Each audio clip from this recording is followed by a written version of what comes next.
Ô, Cássia, Cada prazer. dia mais linda, meu Você Deus. é linda. Saudade. Eu também, gente. Acabou sua aula online? Não, não. Ainda não, Tereza? Temos 2 semanas e eu inventei de fazer um outro curso agora, uma outra Não, mas do especialidade. doutorado lá, acabou? Não, ainda temos aula. Ixi, É, ainda bem que eu não fiz online. Meu Deus, não daria conta. daria, você daria. Dou não, Tereza. Estou trabalhando muito. Dou não. É, Ou eu trabalho ou eu estudo. Ainda tem a pós em neuro. Ah, não. Aí eu ia ficar biruta. Aí eu ia ser paciente do Pinel, do Felipe Pinel. Doutora Tereza, vamos continuar nossa live, senão a gente perde tempo e a gente tem muito a explicar vamos sobre bate-papo, né? resiliência. Nosso bate-papo sobre resiliência. Tivemos eu acho que faz um mês, né, Cássia? Mais ou menos. É, mais ou Não menos. sei. É, também não sei, não sei. Mas Passa terminou, tão rápido, Tereza, que eu não consigo nem saber se tem um mês. Gente, a gente já está na metade do ano. Às vezes passamos, eu me perco, eu falo, que dia é hoje? Eu não consigo lembrar que dia. E nem é Alzheimer. é, começamos em março, né, com essa história. Estamos em agosto. São 5 meses de pandemia já. No dia 12 de agosto fizeram 5 meses. E vai até ano que vem, né, Tereza? Ela não Possivel, vai. possivelmente, né? Até termos a vacina. Então, nós fizemos o nosso encontro, né, mais ou menos uns 20 dias atrás, um mês, não lembro, não lembramos. E ficaram algumas coisas, né, que a gente ficou de conversar, né? E relembrando que foi sobre resiliência e está na sua página, né? Quem não estava naquele dia e que está hoje aqui pode também assistir na Está sua no IGTV. Eu deixo todas as lives página. compartilhadas no feed, no IGTV. É, Todas elas. é, né? E assim, só fazendo uma recapitulação, a gente não vai recapitular, obviamente, tudo, mas só para situar, contextualizar, né? Que a resiliência é um conceito que veio da física, veio também alguma coisa da química, que tem a ver com aquele corpo, aquele material que se expande, né? E depois ele volta a um tamanho anterior. E a psicologia, lá pelos idos dos anos 90, pegou essa ideia da física e trouxe para o mundo clínico, para o mundo corporativo. A pedagogia também utiliza esse termo, né?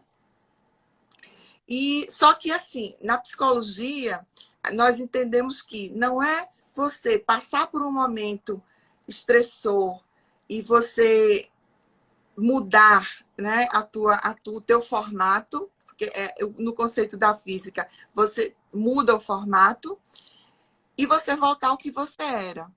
Na psicologia, você muda o seu formato, mas você melhora, né? Existe um aprendizado, né, Cássia? E, Exatamente. e assim, algumas pessoas, o que trouxe, eu estava lembrando, por que Cássia, né? Não foi nem eu. Cássia escolheu esse tema. E foi o fato gerador foi um debate, né, Cássia? Entre colegas do doutorado sobre as pessoas que têm uma classe social. Você quer falar um pouquinho sobre o que Eu gerou? quero. Como Tá. ontem e quinta houve de novo lá em Curitiba um caos também, no sul. Uhum. E uns 2 meses atrás teve um ciclone em Florianópolis. Florianópolis é a primeira capital em qualidade de vida, é uma ilha igual Vitória. E eu fiquei encantada com um cara que é youtuber, que tem um canal de YouTube, que fez um live, ou uma live, sei lá, eu sempre troco, e fez uma gravação na casa dele falando: olha o que é morar em frente à praia. Você tem uma casa destruída, você pensa que só tem bondade, mas que bom que ali meu espaço de gravar ficou intacto. E eu de noite vou fazer uma gravação. Mas, ó, tenta entender que mesmo com tudo destruído, ok, vai dar tudo certo. Aí eu fiquei encantada com a capacidade que ele tinha de enxergar o futuro. E compartilhei nos grupos de WhatsApp, que nós duas fazemos parte lá dos colegas de doutorado. E eu me assustei muito com os comentários das pessoas falando, mas ele tem dinheiro, aí é fácil. Porque eu citei a resiliência, a capacidade deles resiliarem. E eu fiquei muito triste. Não é triste a palavra, acho que eu fico sempre espantada. Acho que a palavra é espantada que eu fico quando eu vejo profissionais da psiquiatria. Até engasguei, de tão espantada que eu fico. Quando eu vejo profissionais da nossa área, do psiquismo, psicanalista, psicólogos, psiquiatras, neurologistas, pessoas que deveriam entender que não é o dinheiro. Porque senão os países nórdicos da Europa não teriam um número maior de depressão. Eu não atenderia tantas pessoas que aqui em Vitória tem várias ilhazinhas. Tem uma ilha ali que tem um triplex. As pessoas têm triplex, casa triplex. E os jovens, às vezes, se jogam da janela para tirar a vida e tiram. Então, e assim, e trilhardários. E por que isso acontece? E por que não acontece com outras pessoas? Por que nesse momento que a gente está vivendo, de fica em casa, fica pouco, fica muito, lockdown, horizontal, vertical, algumas pessoas gostam, como eu adoro, amo a minha casa. Às vezes eu fico uma semana sem sair de casa, sabe? E outras pessoas já estão surtando. Então, é isso que me motivou a conversar com você e fazer com você esse live, doutora Tereza. E aí, a conclusão que nós chegamos naquela época, e chegamos hoje, é lógico, que a pessoa ter ou não resiliência, ela independe da classe social, não é? Da classe econômica, ela independe do nível intelectual. Então, a resiliência é aquele poder de recuperação e aprendizagem, né? Então, eu trouxe aqui para você, inclusive hoje eu tive que ser bem resiliente, porque eu tive aula das 8 da manhã às 6 da noite, direto, sim, outro curso que eu estou fazendo. Tá. E... Você é estudiosa, né, doutora Tereza? Eu adoro esse seu jeito. Porque é isso que eu tenho parecida com você, o neurônio espelho. A gente se desafia sempre. Por isso que a gente tem essa pele boa. Cássia. Mas assim, é necessário, né? Todo dia nós precisamos nos atualizar, todo dia a gente precisa estudar um pouco mais, né? Então, hoje, sabe aquela história da colinha, do checklist, que não é mais checklist, é uma colinha mesmo, eu trouxe para... Deixa eu só mostrar um negócio a você. Hoje eu vou fazer quando eu acabar aqui, eu vou para o YouTube. Nossa cabeça não é para gravar tudo, não. Então, colinha é necessário. Não é? É. Então, assim, naquele dia, eu estava pensando se eu faria uma introdução baseada um pouco... Faz. Não é? Faz. Assim, a resiliência, ela tem componentes que são podem ser, né? Componentes genéticos, deixa eu achar aqui, genéticos. Lembra que nós falamos isso, Cássia? Famílias que têm um traço as pessoas, você observa, as pessoas realmente são mais resilientes, né? Inclusive, assim, é interessante, crianças brincando. Aí, duas crianças caem. Uma se levanta, levou um tombo, chora um pouquinho, churuminga, se levanta e vai embora. A outra faz um escândalo, né? Então, você já vê ali pelo temperamento a tendência resiliente de uma e a falta de resiliência de outra. Isso é observado, né? Então, a resiliência, ela tem a questão genética, ela tem a questão cultural. A gente até conversou como o povo japonês, não é? Tem uma resiliência, um poder de resiliência muito grande, né? A experiência espiritual com Deus, ela também promove, tudo isso que eu estou citando aqui são foram levantados, obviamente, de artigos, né? E é em cima de pesquisas. Né? Então, a experiência espiritual com Deus, ela é muito importante. Alterações endócrinas também fazem uma diferença. E a epigenética, lembra que a gente conversou, né? Você E sabia que poucas pessoas sabem da epigenética, doutora Tereza? uhum. Mostrar um negócio aqui. Eu sou apaixonada por Eric Kandel e neurociência, que é completamente diferente de neuropsicologia. Neuropsicologia é diagnóstico e neurociência não. Aí chegou esse livro do Eric Kandel, que eu estou atrás dele há um tempão. Eu não consegui, sabe? E aqui ele fala, eu estou lendo, que aí eu sou daquela que comecei a ler. Olha só, a nova ciência da mente, biologia e o cérebro. Então, só que a psicanálise, muitas pessoas falam, mas a psicanálise vai ficar para trás. Eu tenho esse livro desde 88, que é amarelinho, já fala psicanálise e neurociência. Então, a gente tem que se atualizar. E epigenética, poucas pessoas sabem. Eu acho muito bacana, Cássia, essa sua preocupação de fazer esse link da psicanálise, não é, com as ferramentas. Eu não, Eric Kandel. Eu só leio Eric Kandel, tá, mas você faz isso, você trabalha com isso, você se interessa, você podia não se interessar, né? Você tem sua escola, poderia ficar sempre se preocupar com isso, né? Mas eu ia ficar retrógrada. Eu não quero, não. Eu não quero ser lá atrás, não. Eu quero ser lá na frente. Que é uma das características do resiliente. Então, a resiliência, antes de tudo, ela promove a adaptação. Ela tem esse poder de... O indivíduo resiliente, ele olha o cenário e esse cenário está mudando, ele tem esse poder de adaptação, o que é super importante hoje, né? Nos dias de hoje. De hoje mesmo, né, doutora Tereza? De hoje esse período.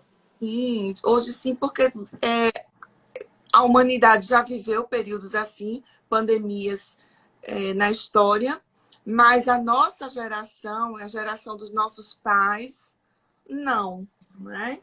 Então, é uma coisa E a totalmente... gente não tem a marca no gene, no DNA disso. Porque poucas... Por exemplo, vou fazer 60 anos daqui a 2 meses. Eu não tenho familiar que foi na guerra, que não é de holocausto. Então, na minha marca no DNA, não tem essa memória inconsciente. Não. Então, a gente não sabe lidar com essa situação que está acontecendo. Que é uma guerra. É uma guerra que não é de arma, mas é uma guerra viral, química, né? Então, não deixa de ser um período de guerra. Sim. Sim. Então, Cássia, a principal característica, e que você está me trazendo uma questão agora, porque a principal característica do resiliente é o autoconhecimento. E a geração posterior, as gerações posteriores, principalmente as posteriores à nossa, não é? Nós ainda pegamos a transição. Nós pegamos um tempo sem a área da informática, né? Sem a informação nas nossas vidas. Então, nós tínhamos que ir para a biblioteca. A Barça, lembra da Barça, doutora Tereza? Sim. A Barça era a Teca Google. Era Sim. O nosso Google. Era o nosso Google, a Barça. E nós tínhamos que... tanta coisa diferente, até nas relações humanas, não é? As pessoas conversavam, né? Quem morava em casa, às vezes ia para as calçadas conversar com os vizinhos, não é uma coisa... Tudo isso foi perdido e muita coisa, eu volto a bater nessa tecla da modernidade líquida, né? Porque a gente sabe que desemboca nessa história mesmo, porque tudo ficou muito superficial, né? Enquanto nós nos aproximamos das pessoas virtualmente, nós nos afastamos do nosso contato. E nós nos afastamos não só dos nossos contatos das pessoas que são importantes na nossa vida. Nós nos afastamos da pessoa mais importante da nossa vida. Não estou falando no âmbito espiritual, de Deus, de Jesus, mas estou falando de nós mesmos, não é? Porque é até na Bíblia que diz: ama ao próximo como você ama a você mesmo, não é? Não diz assim: ame ao próximo como você ama sua mãe, como você ama seu marido, seu filho. Não. É como você ama a você mesmo. Então, esse senso de sobrevivência, esse senso de autoconhecimento, de autocompaixão é importantíssimo. De generosidade por você mesmo é muito importante. E isso está perdido. E esse encontro da pessoa com ela mesma está muito fraco, muito fluido, muito perdido, não é? Nas questões que você olha hoje e você não encontra uma substância para que fortaleça, não é? A parte espiritual das pessoas. É como se, para algumas pessoas, alguns jovens, e eu convivo muito com jovens, acreditar em Deus hoje, para alguns, é motivo de vergonha. Veja só, né, Cássia? E então, o contato dessas pessoas com elas mesmas está muito difícil, né? Hoje tem uma coisa muito boa que a meditação está sendo resgatada, né? Isso é muito positivo. Mas esse autoconhecimento ele tem se perdido ao longo desses anos.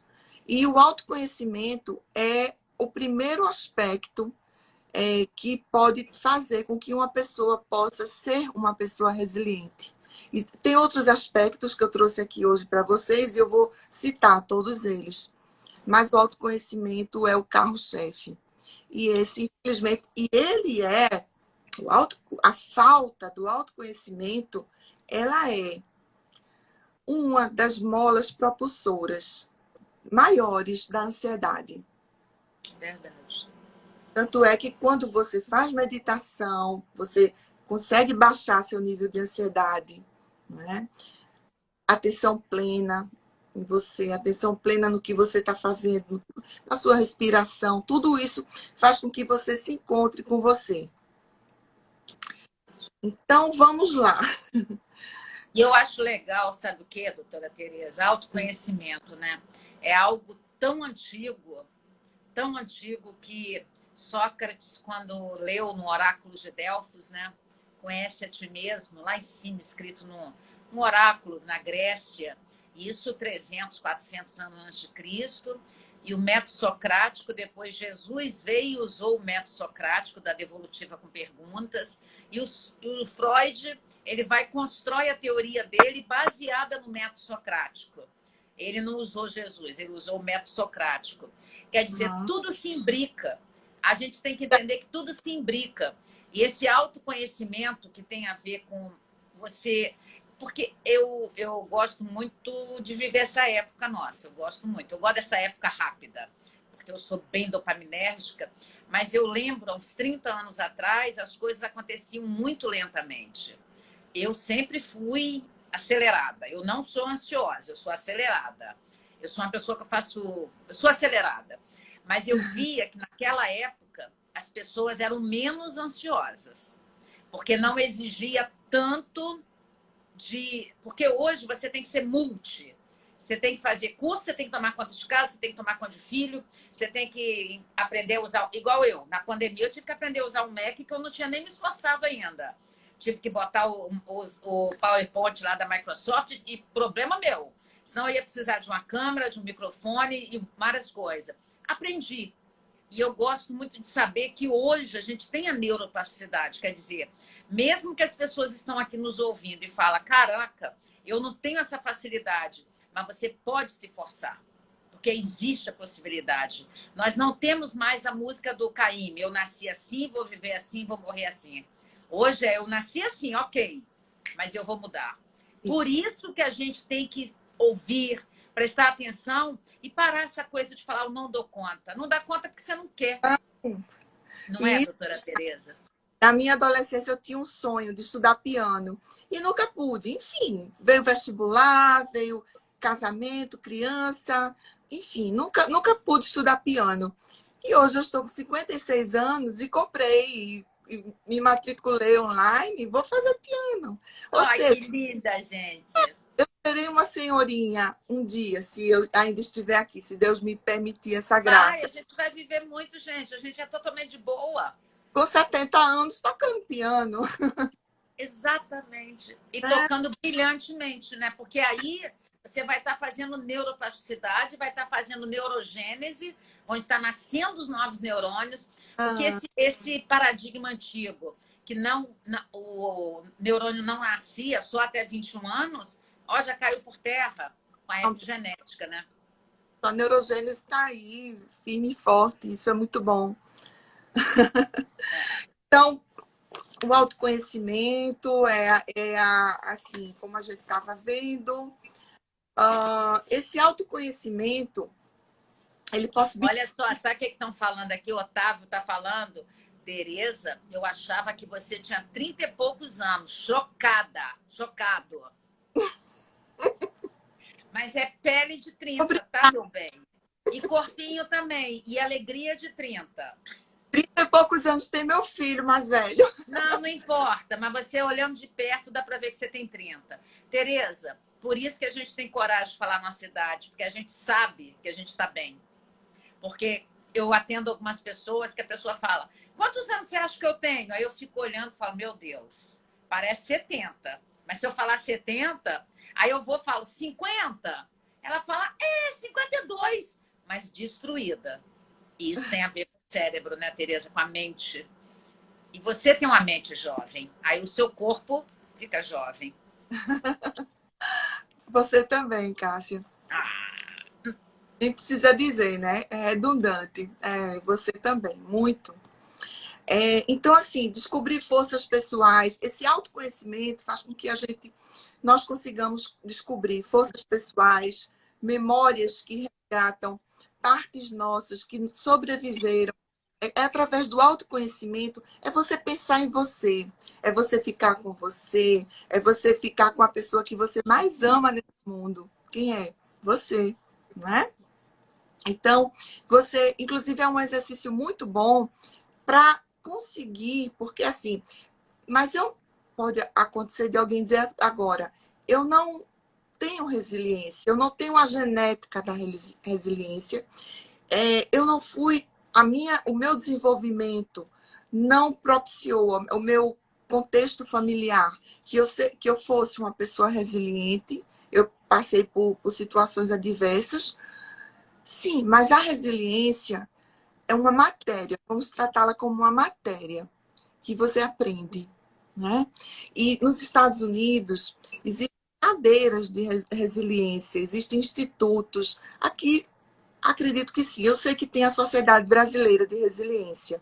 Não conheço a fundo. Eu sei que eu tenho uma informação que existe, mas existe nos Estados Unidos a resiliência é uma matéria que é muito estudada, muito difundida, não é? Porque ela muda realmente. Quando um país consegue mudar, quando as pessoas conseguem mudar, não é? A sua forma de enxergar a vida e de se enxergar, esse país muda. E é isso que nós precisamos, não é, Cássia? Exatamente. A resiliência, ela é uma matéria, ela é uma cadeira muito valorizada, né, lá fora, porque ela já é provado isso, e existem muitas pesquisas científicas com esse tema, e a resiliência pode ser aprendida. Isso é muito bom. Né? Aliás, qualquer coisa que você tiver hoje na sua vida e disser, eu não consegui, eu não fiz, você pode resetar algumas coisas. É óbvio que não é participando de uma live que você vai fazer essa guinada na sua vida, não é? É claro que tem que ter um apoio psicoterápico, um apoio psicanalítico também. Existem outras terapias de apoio, né? Mas você pode procurar outras ajudas, Mas o importante é que você saiba, como Cássia falou há pouco, que o seu cérebro ele pode se renovar e você pode se reencontrar, né? E muitas memórias que te traziam sensações, sentimentos, emoções negativas, crenças negativas, memórias traumáticas que trazem essas crenças negativas, elas podem ser reeditadas, não é? Elas podem ser curadas, elas podem ser trabalhadas a nível cerebral, inclusive. A gente sabe que a terapia faz isso, não é, Cássia? Ela Exatamente. muda As conexões neurais. Eric Kandel provou isso. a terapia. Muda as conexões neurais. Isso é fantástico, né? E, Tereza, sabe uma coisa que eu tenho ficado assim, muito feliz, apesar do número de pessoas que adoeceram? Eu penso que muitas pessoas não foram embora de Covid. Elas tinham outras comorbidades e aí a doença também acometeu elas. Mas eu penso que nesse momento, assim, a gente tem que ver quantas pessoas começaram a procurar análise, quantas pessoas começaram a procurar terapia. Eu nunca tive tanto grupo de terapia, é só abrir eu monto. Tanto que eu vou montar o último agora, dia 5 de outubro. O de setembro já está lotado, o de agosto já está lotado, porque são 15 vagas só, não tem mais. Assim, eu tenho ficado. E é encantador, Tereza. Na É verdade, encantador. eu estou sem horário. As pessoas que estão me procurando atualmente, eu estou passando, encaminhando para outros colegas, porque eu não tenho horário, né? E eu não sei Eu, pelo menos, nunca ai trabalhei tanto. da gente Tereza, eu nunca trabalhei tanto também. em terapia, porque eu antes tinha empresa, que eu dava consultoria, agora parou consultorias. Mas em terapias, eu nunca trabalhei tanto, porque eu dava muito treinamento em empresas. Aí eu tinha uma outra abordagem. E aí eu comecei a montar grupos de terapia até por esse período para ver qual era. Assim, e é encantador você ir percebendo as pessoas ficando melhores. É Sim. encantador, Tereza. Então, isso é um motivo, né, de tudo. Isso Ó, é isso. a moça que falou, a linda aliança, falou: eu estou no grupo do dia 5 de outubro, que eu só tenho vago agora para esse grupo 5 de outubro. Natal. E é o último, porque eu não dou conta mais de abrir, senão eu vou ter que trabalhar no computador direto agora. E a Ai, gente precisa também ficar um tempo, tem que estudar, tem que fazer várias coisas, né, Tereza? sim. Se eu não estudar, eu não fico feliz, Tereza. Eu não É, sei se você é ai, assim. tô Eu assim, preciso estudar para ficar feliz. Eu preciso meu marido, aprender para ficar feliz. meus maridos e meus filhos e minhas noras sabem disso. Você também é assim? Muito, muito. A vida Gente, toda. A a vida vida toda, Tereza. foi Tereza, sabe tudo que por que eu tô. nunca usei drogas? Oi? Eu nunca usei droga. Primeiro que eu sou acelerada, Não, sempre foi. não, E é nunca porque usei. eu falava assim, se eu usar drogas, eu não vou poder conseguir ter uma boa memória. Aí eu nunca usei nada, porque eu queria Olha, preservar meu cérebro. eu nunca usei droga, mas teve uma época da minha vida, teve uma época da minha vida que para conseguir estudar, eu trabalhava muito durante o dia e a hora que eu tinha para estudar era de madrugada. Então eu fazia um café forte, Mas é uma drogazinha leve. guaraná em pó, Mas essas são não drogas, não são aquelas drogas destruidoras, né? consegui, guaraná em pó e Coca-Cola. Eu também já usei muito Guaraná em pó, principalmente quando eu. E assim, Mas o primeiro, Guaraná em pó, ele não é uma droga destruidora dos neurônios, igual não, as outras. Ele sim, estimula o sistema nervoso, né? Igual o café. O café tem alcaloide, igual o é, chocolate. É um tipo de droga diferente. é. E a Coca-Cola também. Assim, quando eu estou viajando, Tereza, que me dá sono, O que eu é não Coca-Cola com café, para eu não dormir na acontece estrada. estudar. Meu É. marido, meus filhos acompanharam isso a vida Olha toda. só, o Otávio Safadinho falou: pensei que a Tereza ia soltar, usei maconha. A gente não é pode crer, não, gente. A gente é pode estudo. Nós nunca fomos pode crer. Eu A sou Tereza é pode crer de natureza, né? Você fazer pode crer de natureza e eu sou a cheiradora de cocaína de natureza. Eu já acordei com a dopamina na personalidade. Eu sempre pensei, se eu for uma pessoa dependente química de drogas excitatórias, eu vou ser muito over, gente. Eu já sou over demais. Eu sempre tive muito respeito com a questão da adição, né? De você ficar vulnerável a um vício. Eu também. Eu acho que você ficar escravo a qualquer coisa, eu acho muito perigoso. Para mim, escrava de Jesus já tá bom. Exatamente. A dependência de livro já tá bom, né, Tereza? Dependência química, nem pensar. Hoje eu trabalho com dependência química, né? E eu acho e é uma grande alegria, uma grande realização, né? Poder trabalhar com pessoas. Agora, essas pessoas precisam querer deixar, né? Viciados em cigarro, em álcool, em maconha, em cocaína. Eu trabalho com essas pessoas também. E o resultado é fantástico, graças a Deus. Né? É o estudo. O estudo foi o que nos deu, é o que nos dá liberdade para estarmos aqui, não é, Cássia? E o estudo é o que proporciona. Deixa eu falar uma coisinha aqui. Uhum. Tem um rapaz ou uma moça, não sei, acho que é um rapaz falando que maconha não é droga. Dr. Murray e Dr. Gentili, dois psiquiatras da pós que eu faço neurociência. Eles simplesmente comprovaram. Dr. Murray é um inglês e Dr. Gentili é um psiquiatra do Sul. Todos dois provaram que a única droga que pode dar surto esquizofrênico de dividir seu cérebro é a maconha.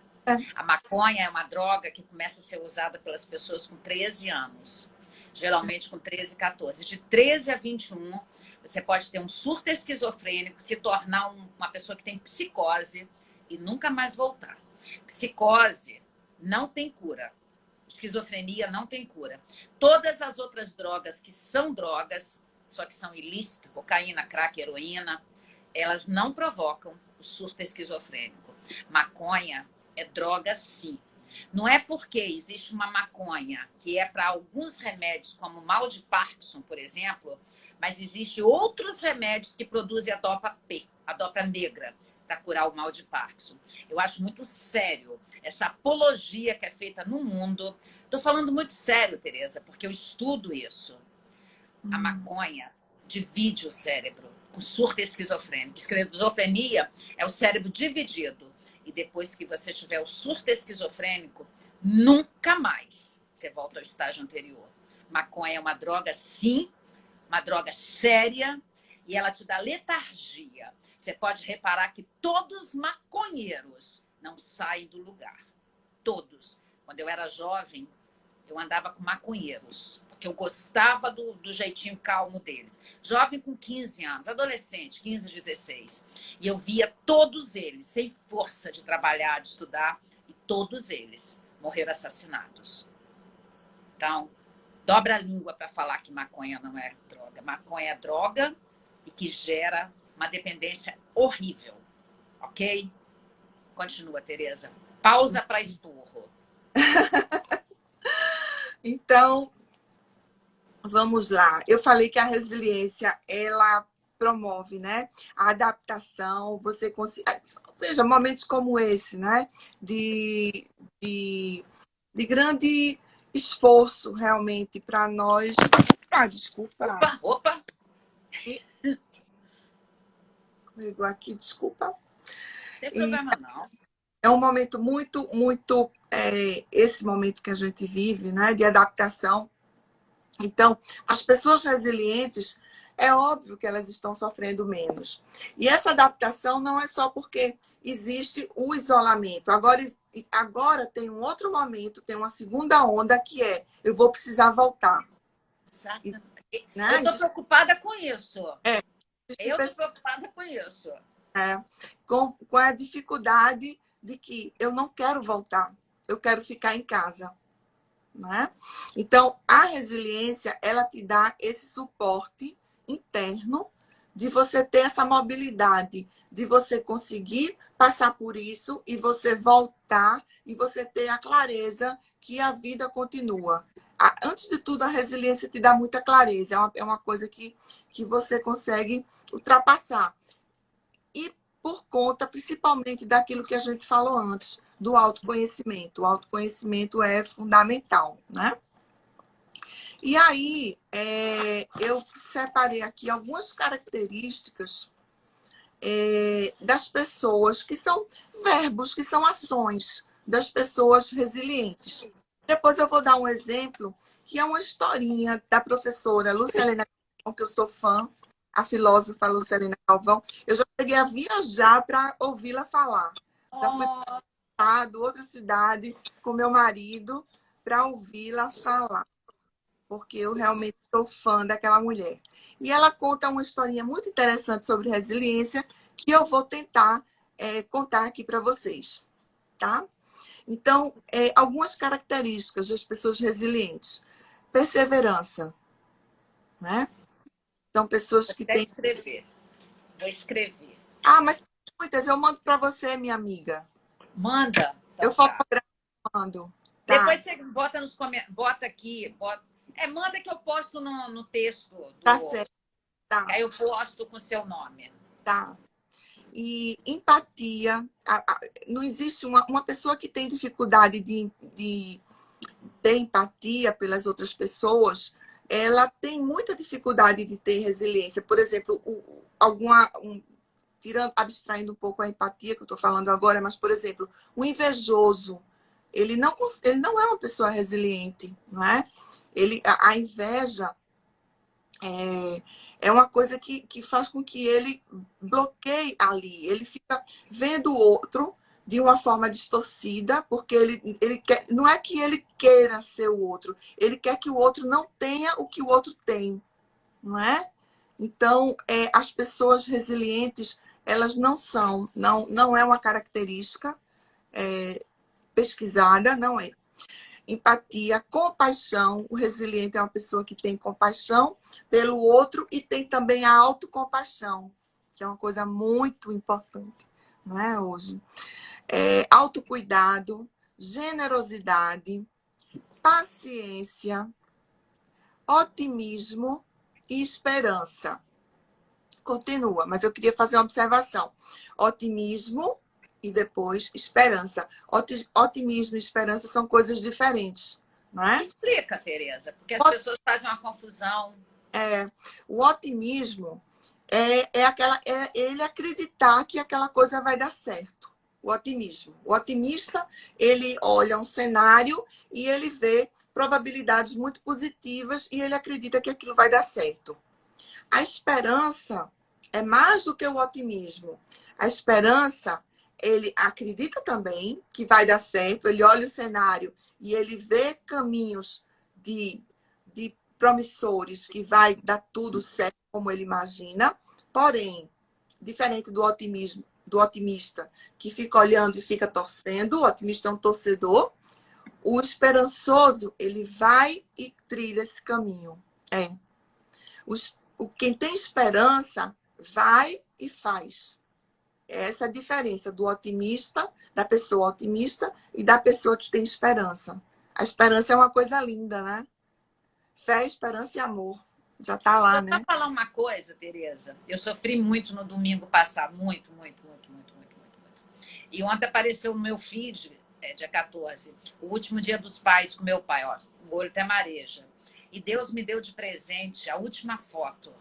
Porque eu acredito no verde, esperança. Eu sou meio assim. Eu e ele. A gente estava nesse dia de blusa verde, sem combinar.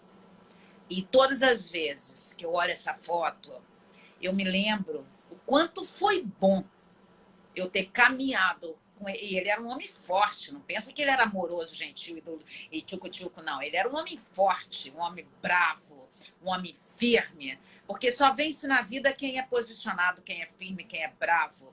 Ao mesmo tempo, legal, amoroso, sabe? Eu aprendi a chamar meu filho de meu filho com ele, porque ele chamava a gente de minha filha, meu amor, assim.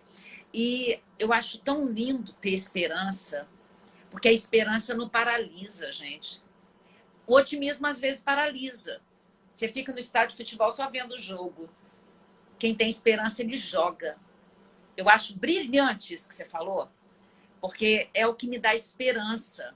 Saber que ele viveu 56 anos. Eu vivi com ele 56 anos e 14 dias e pude usufruir. Então, quantas pessoas são otimistas e esperam um dia o pai mudar para conviver? Quem tem esperança, ele caminha, independente do pai, da mãe. Porque talvez as pessoas não vão mudar. Resiliente é isso. Resiliente aceita o outro como o outro é também. Né, Tereza? Sim. Sim. O que é um sinal de maturidade, né? É uma característica de maturidade aceitar o outro como ele é. E continuando, depois da esperança, tem o perdão. O resiliente, ele tem facilidade de perdoar, né?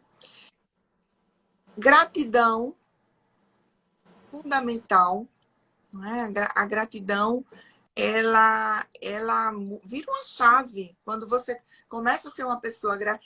Porque eu estou lendo essas ações, esses são verbos, né? Que você pode colocar em prática na sua vida. Por que eu estou lendo? Porque são coisas que podem ser aprendidas. Porque são coisas que, antes de tudo, elas são decisões. Não é verdade? E aqui no nosso cérebro, no núcleo accumbens e no sistema de recompensa, se você começa a ser grato, automaticamente você começa a ser feliz. E Sim. começando a ser feliz, você continua a ser grato. E as pessoas, elas não querem se esforçar, Tereza. Mas tem que ter um esforço para ser grato. E não é ser grato quando tiver. É ser grato agora. Nem que seja pelo ar que você respira. Porque você enxerga. Cássia. Cássia. É uma decisão. Então, a gratidão.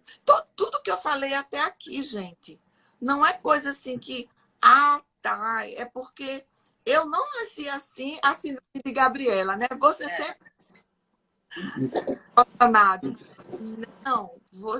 Essas são coisas que você pode tomar a decisão. É óbvio que você, certamente, muitas pessoas precisarão ter uma ajuda profissional, não é? Porque às vezes nós queremos tomar essas decisões, mas a gente sabe que existem as memórias traumáticas, existe o inconsciente, né, Cássia? Então, uma ajuda profissional é muito bem-vinda. Apesar que a gente está fazendo essas lives muitas vezes aqui, pensando nas pessoas que não podem ter essa ajuda.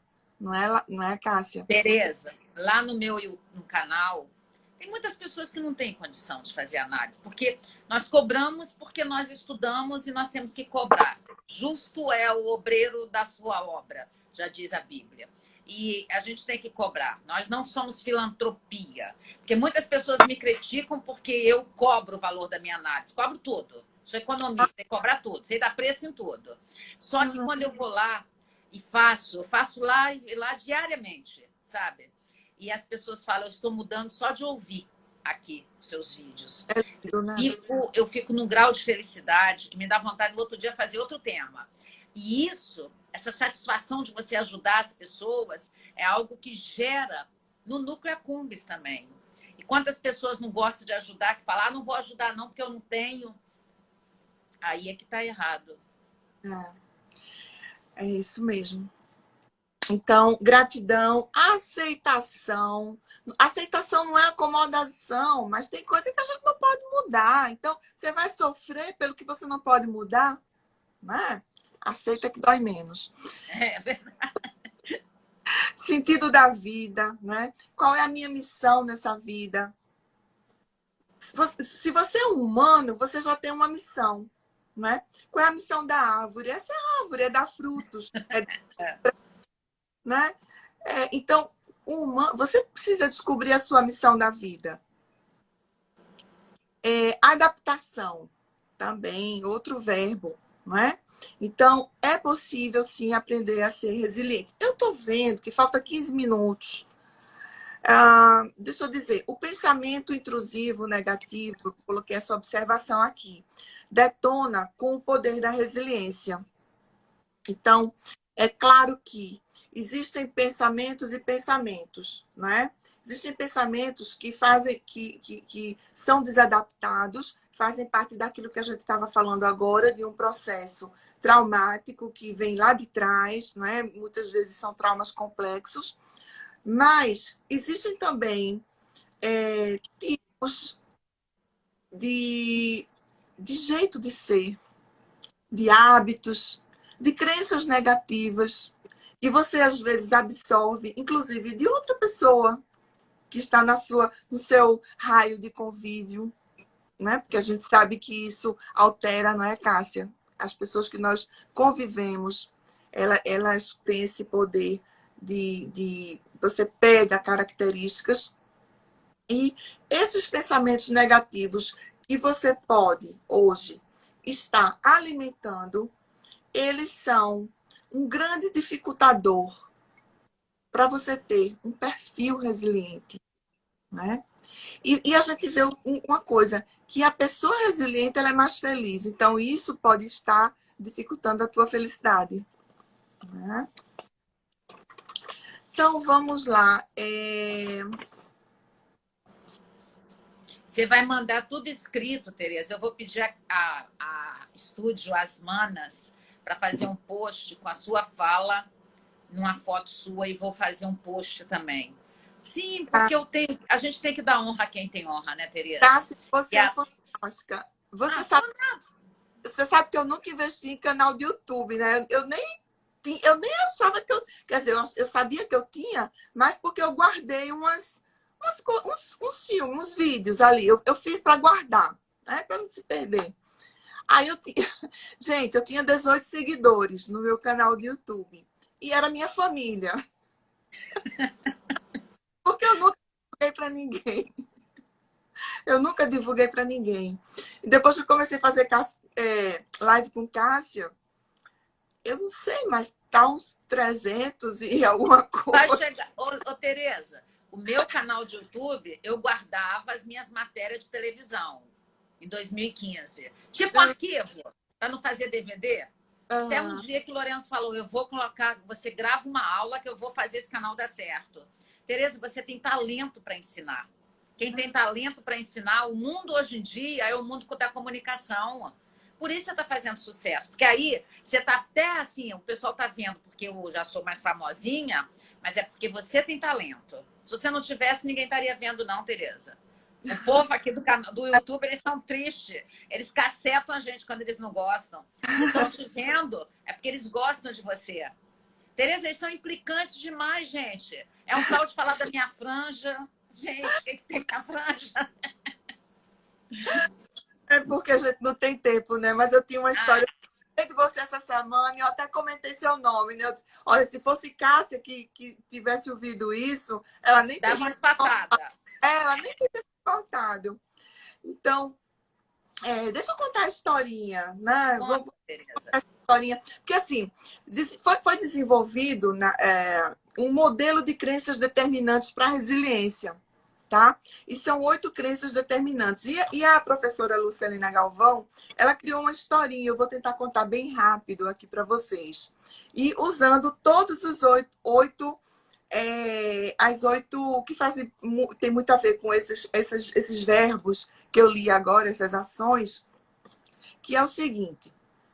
Existia um camponês que muito humilde, muito pobrinho, e ele morava num povoado. E todo sábado ele ia para a cidadezinha minúscula, perto desse povoado, para vender algumas coisas que ele plantava. E ele ia, levava uma carroça, estava lotada. Nesse sábado ele ia com a carroça lotada de coisa que ele tinha plantado e o burrinho dele puxando a carroça. No caminho, só tinha um caminho do povoado que ele morava para chegar nessa cidadezinha. E era uma estradinha muito estreita. Quando ele está na metade dessa estrada, que ele olha, tem uma árvore, cai uma árvore. E aí, a primeira coisa, qual era a primeira coisa de se esperar de uma pessoa dessa? Ficar muito chateado, né? Perder o controle. Ah, que coisa! Mas ele respirou. E aí ele disse, não, ele respirou. Quando ele respirou, primeiro quando ele respirou e E ele olhou aquilo e disse, não, eu vou pensar melhor, eu vou ver o que é que eu posso fazer aqui dessa situação. Ele já, quando ele se acalmou, ele conseguiu, e aí o primeiro modelo de crença, que é o autocontrole do resiliente. Aconteceu com esse senhorzinho. Autocontrole, autodomínio, domínio das emoções. E aí, quando ele viu a árvore caída, ele deu. Ele precisava, a família dependia daquilo para ele viver, né? Não vou vender, como é que eu vou conseguir dinheiro? Ele já ficou nervoso, e aí todo mundo sabe que quando uma pessoa fica nervosa, não fica aqui, né? Escorre para o corpo. Então, ele estava muito nervoso, mas aí ele respirou e aí ele conseguiu o controle dos impulsos corporais.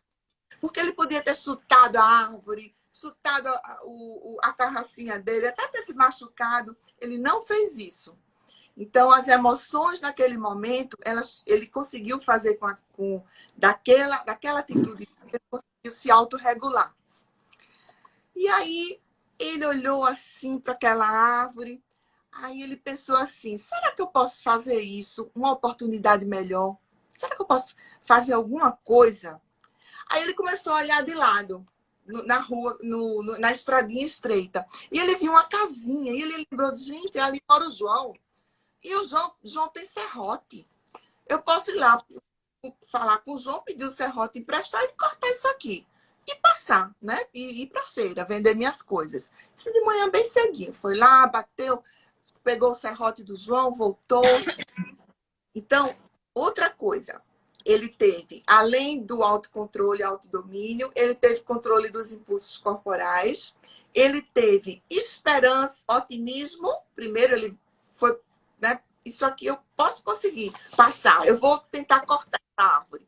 E depois ele teve esperança, porque ele não só acreditou, mas ele foi buscar o serrote na casa do João, né? A esperança ela acompanha, ela é da atitude, não é?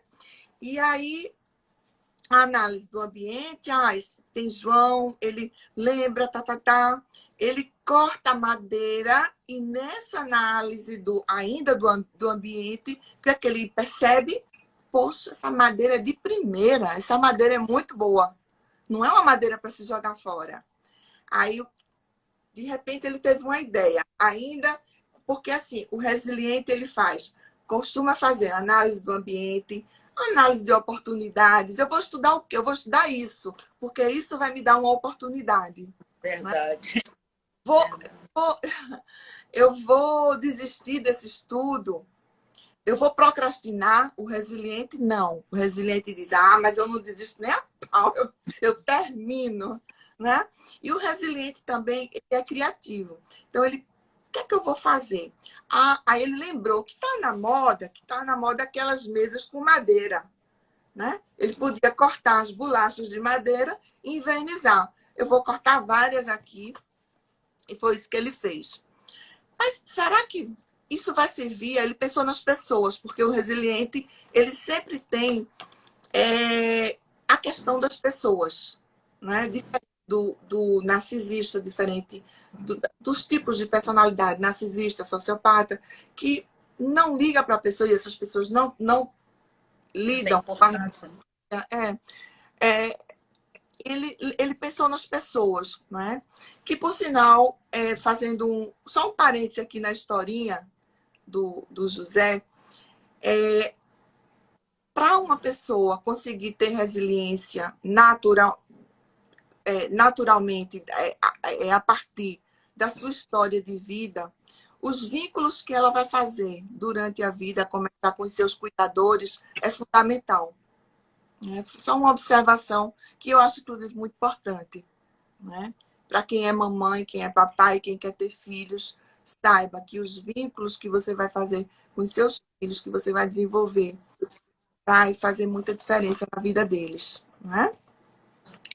E aí, a empatia, né? Ele pensou nas pessoas, eu vou ter pessoas para vender. Depois ele pensou assim, voltou, cortou, devolveu lá o serrote do amigo, voltou para casa, fez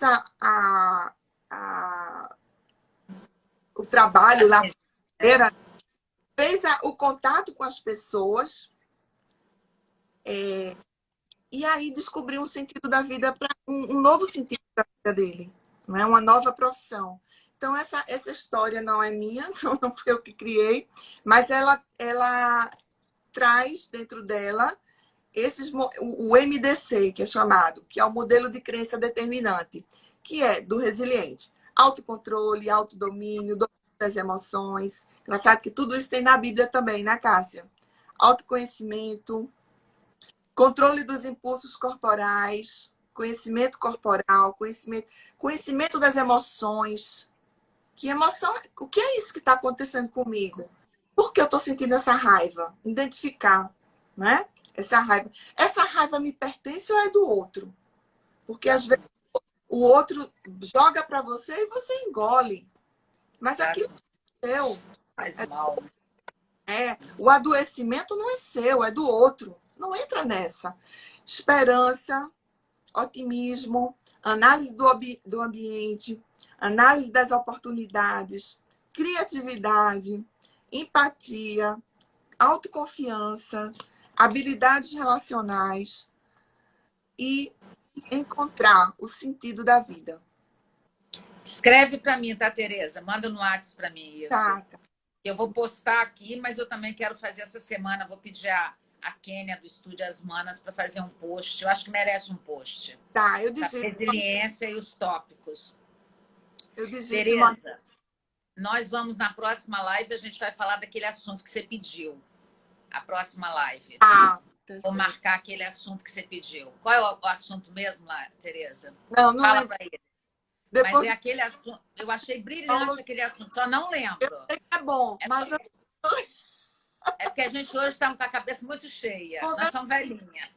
Faz uns dias já, né? Você me sugeriu, eu falei, vamos fazer sim o próximo. Né? É um prazer, tá? Cássia, sempre. Faltam 3 minutos. Pode fazer suas considerações finais, Tereza. Foi brilhante. Essas 2 partes do live foram brilhantes. Brilhante. Obrigada. Assim, e como que você é resiliente também, né, Tereza? Oi? Eu acho que a gente... Como você é resiliente? Eu acho que a gente não é teórica na resiliência. Não. Nós somos realmente resilientes. Somos, nós duas. Não, falta 2 minutos. O Instagram falou que falta 2 minutos. Está acabando, Tereza. Nunca se entregue. Eu vou pular umas estrofes. É de Gonzaguinha, tá? Nunca se entregue. Nasça com as manhãs. Deixe a luz do sol brilhar no céu do seu olhar. Fé na vida, fé no homem, fé no que virá. Nós podemos tudo, nós podemos mais. Vamos lá fazer o que será. Olha a esperança faz, né? Ontem um menino que brincava me falou, hoje é a semente do amanhã. Para não ter medo, que este tempo vai passar. Não se desespere, nem pare de sonhar. Nunca se entregue, nasça sempre com as manhãs. Deixe a luz do sol brilhar no céu do seu olhar. Fé na vida, fé no homem, fé no que virá, eu ainda acrescento fé em Deus. Nós podemos tudo, nós podemos mais. Vamos lá fazer o que será. Fantástico, Tereza. Rogério, nosso colega de doutorado da sua turma, Beijo. fantástico. Hoje foi brilhante. A próxima live vai ser em setembro, porque eu estou com a agenda, eu estou trabalhando quase todos os dias. Você. Gente, e assim, e vai ter ser um sábado, né? Então, eu ainda enfiei outras coisas no meio. Cássia, se você vai cair. É melhor, porque eu estou tendo aula sábado o dia todo. Então, a gente faz domingo, tá? Aqui, obrigada a todo mundo. Obrigada a todo mundo que esteve aí. Beijo no coração. Obrigada, Tereza. Obrigada. E que a gente se vê no próximo live.